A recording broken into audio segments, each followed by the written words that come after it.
So I was sitting at uni in my auditing class and like not really listening. I was sort of more checking my emails to see like whether I'd made it. And then like as the hours went on, I was like, geez, I've probably got nothing now because it's nearly 2 o'clock. So I get home and I've had a missed call from CPA Australia. So I called them back up. It's Luke Simpson. He goes, oh, hey mate, how's your week been? I was like, oh, pretty average, just getting towards the end, so getting ready for exams. And he goes, oh, well, hopefully I can make it a bit brighter for you because we actually want to offer you the work experience. Like, you were head and shoulders above the rest with your interview answers, and your LinkedIn profile stood out above everybody else's, and you could really tell your passion for sport. And I was like, well, like, that's amazing. Like, I couldn't believe it. While I'm there, I work in the tax, finance and operations departments for half a day each. And they'd be doing a lot of stuff with, like, say, players' prize money and how much tax they get from the prize money. A full day with mentoring from Alex Mallis, CEO of CPA Australia, which would be very interesting, as I've heard he's brought out the book and in one of the most 50 influential people in the world, so that'd be a really good time. I think it'd be good to have that guidance from him to point me in the right direction to where I want to go. And I also get a $300 voucher to go get work attire for the week, so that'll be pretty interesting to go see what I can get with that. Just to see, I probably didn't really have an idea that there was that sort of avenue you could go down where sport was just related to that type of work. I thought you'd probably have to work in a firm-based style environment and then work your way up to getting to the higher level. So seeing that there's potentially that work that I can just work my way up from a sport side and just continue with sport would be very good. Professionally, having that experience on my CV, I think would probably put me above a lot of people when applying for jobs and graduate positions in the future. So hopefully just stick with sport, and working that kind of work would be like perfect for me. Anything that they would like to know, I'd tell them, and I'm sure between Jackie and myself we'll be able to tell Griffith everything that's happened, and it'll be on the CPA website, so Griffith can be relaying with CPA to get all the information. I'm feeling good, thank you. I'm feeling good.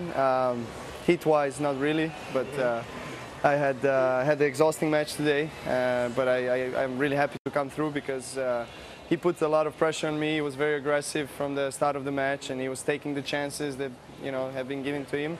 It's really important. On the second set, I made that transition from being defensive to being offensive, and in the end, I won it. You've had some trouble with the heat, obviously, in the past, here last year, but that was super hot. What do you try to do to get yourself ready to come down here? Well, Todd Martin, who is the new member of our team, told me, you have to come 10 days before the Grand Slam. And first day, I thought, I'm going to get over the jet lag, sleep a little bit longer. No. 10 a.m. I was on the court, working like 5 hours a day on the court.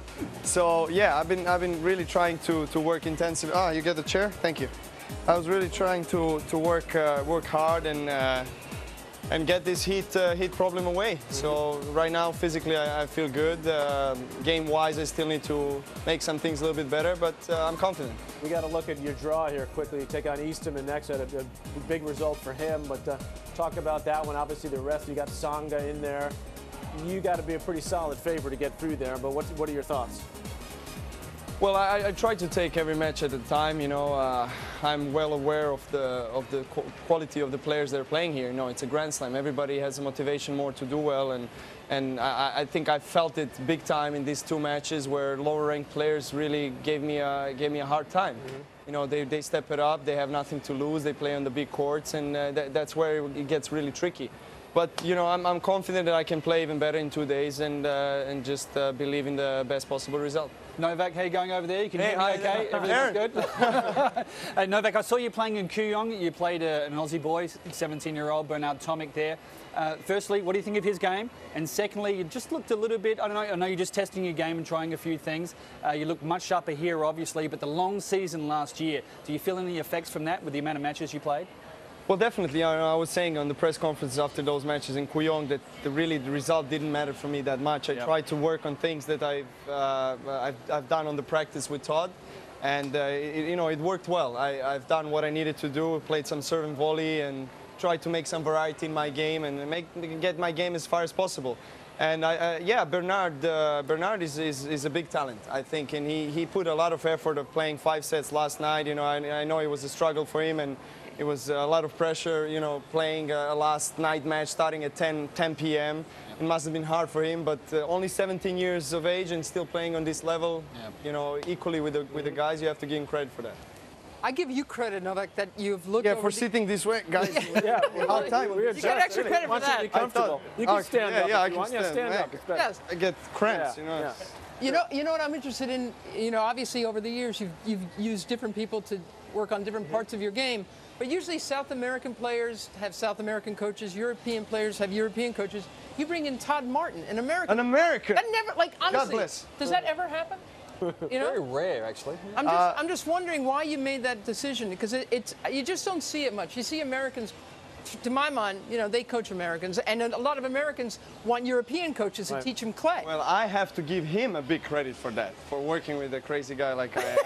And we're two different personalities. I am really wild and sometimes say things that I don't think I have to say, but he's very calm and he takes time, and he brings this calmness to our team and to myself as well. And it's all new. It's all we worked prior to US Open a couple of weeks and in London a little bit, and right here this is our first trip together.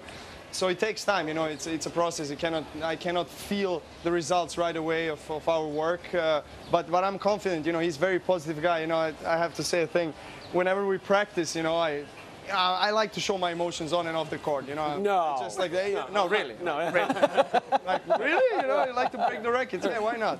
So I throw a racket and I said, I cannot hit one serve in or whatever. And he says, yes, but the shot before the serve was really good. So he always tries Good to positivity give, right there. yeah, so it's great. I mean, he's a fantastic person in the first place. Very calm, and he has a lot of experience, played on the professional level for lots of time, and Got to the final here. exactly, played a couple of finals in the Grand Slam, so he definitely can help me out.